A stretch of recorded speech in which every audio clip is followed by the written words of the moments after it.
Улуу Алыкул Осмонов акын ыры, таттуу тилдүү бал эле. Бул замандын чын сүйүктүү жан эле. Жорголугун салыштыра келгенде Шырдакбектин жоргосундай бар эле деп мүнөздөйт Жоомарт Бөкөнбаевди. Көрүнүктүү инсаныбыз Токтогул районундагы Мазарсай, азыркы Мазар Суу айылында 1910 жылы кембагалдын үй бүлөсүндө туулган. Турмуш жыргалын аз көргөн акындын атасы Бөкөнбай энеси Алтынай 16 балалуу болуп, алардын ичинен Жоомарт менен эжеси экөө гана тирүү калат. Жоомарт 5 жашка чыкканда атасын Борбубай өлтүрүп, энесин зордук менен токолдук алат. Ошондон баштап энесинин да, эжеси менен Жоомарттын дагы абалы оордойт. Жаш бала кой кайтарып, малай катары жүрөт. Бир эчкинин кунун бир жылча ак албай кайтарып төлөгөн дагы учурлар болгон.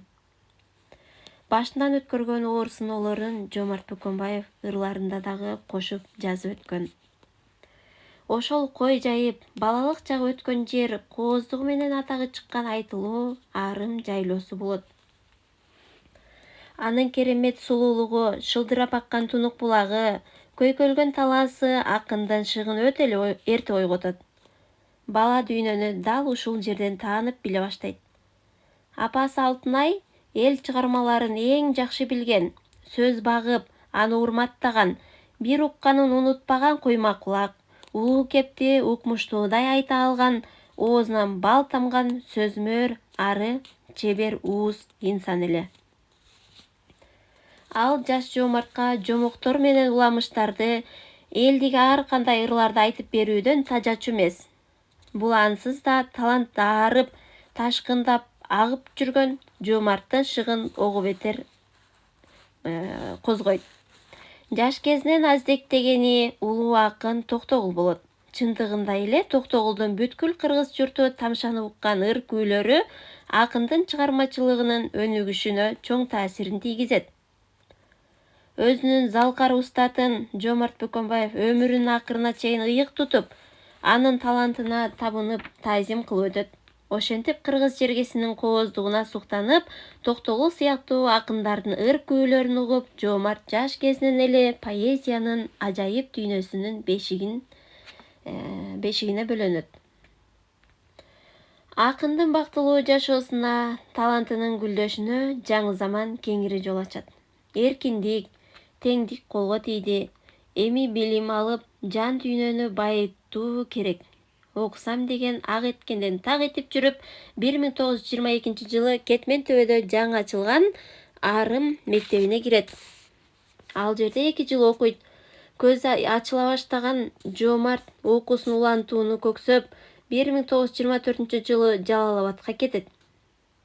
Андан Көк Арт жетим балдар интернатына жиберилип, ал жерде 2 жыл окуйт. Бирок өп чап билимди дагы тереңдетүү зарыл болчу. Ошондуктан ал 1926-жылга чейин Оштогу, андан кийин 1931-жылга чейин Фрунзедеги педтехникумда окуйт. Аны бүткөндөн кийин Кызыл Кыргызстан газетасында бөлүм башчы болуп иштеп, жаңы маданиятты курууга, саясатты иш жүзүнө ашырууга чакырган курч макалаларды жазып, жөндөмдүү журналист экендигин көрсөтөт. Жерге ээ болгон дыйкандардын кубанычын тең бөлүшүп, жаңы заманды сүйүүгө чакырган, жер алган кедейлерге деген Жоомарттын эң алгачкы ыры 1927-жылы Жер төңкөрүшү деген аттуу газетага жарыяланат. Анын чыгармачылыгынын андан ары өнүгүшүнө Фрунзедеги педтехникумдун өзгөчө мааниси бар. Бул окуу жай өз убагында таланттардын уясы болот. Анда келечекте кыргыз элинин сыймыгы болушкан акын жазуучулар сүрөтчү Гапар Айтиев, композитор Малдыбаев сыяктуу чоң таланттар тарбияланышкан. Андай адамдар менен бирге болуп баарлашуу, ошол кездеги таланттуу жаштарды бириктирип баш коштурган техникумдун алдындагы кызыл учкун адабий ийремине активдүү катышуу Жоомарттын дагы көксөп жүргөн кыялуу эле. Кызыл учкун адабий ийримине активдүү катышуу Жомарттын жашк элемин курчутуп, чыгармачылыгын жетилтет. Жаңы замандын жарчысы катары акын өзүнүн саясий мааниси курч көркөмдүгү жетик ырларды жаратат. Анда жаңы заманды даңктап, эркин эмгекти мааниси зор эргүү менен ырдайт. Акындын мындай мүнөзү эмгек, көкөш көзүн ачты, жаз сыяктуу ырлары эл арасында кеңири тарап таанымал кылат. Энесинин кордугун өз көзү менен көргөн акындын чыгармачылыгында аял затына арналган ырлар арбын. Анын алгачкы ырларынын бири «Эжеме кат» деп аталат. Жомарт окуунун артынан түшүп, Фрунзе, Москва сыяктуу алыскы чоң шаарларда окуйт. Иш менен да, акындык сөзү менен да кыргыз жергесинде маданий курулуш иштерине белсене киришет. Жомарт Бөкөнбаевдин чыгармачылыгында согуш учурундагы жүрөк тиреңинен кайнап чыккан жалындуу патриоттук ырлар дагы аз эмес. Согуштун алгачкы эле күндөрүндө чын дилинен жазылган акындын «Ата журт үчүн майданга», «Антым», «Кош ала тоо, уулум кетти майданга», «Жүрөгүм менин кызыл туу» сыяктуу ырлары ата мекенди сүйүүгө жана коргоого үндөп, жеңишке шыктандырган улуу чакырык катары эл арасында чагылгандай эле тез тарайт. Адам каны суудай агып, жерди куйкалап, кунарын кетирген кандуу майдан Жомарттын каңырыгын түтөтүп, кайгыга салат.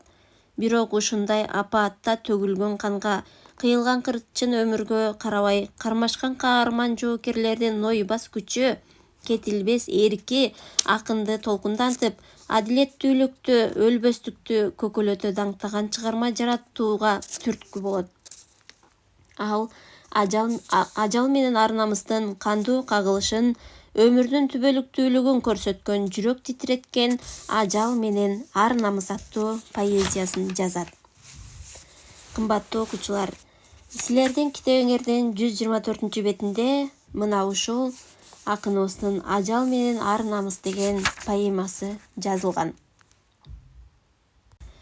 Поэма баатырдык, романтикалык майданда жазылган. Акын кыргыз жоокерлеринин ата мекенге болгон ыйык сүйүүсүн жеңилбес үчүн көрсөтүүнү максат кылган. Чыгарма алаамат согуш талаасын сүрөттөө менен башталат. Дал ушундай учурда эч ким мени жеңе албайт деп мактанып ажал чыга келет. Дөгүрсүнгөн ажалга эч ким даай албайт.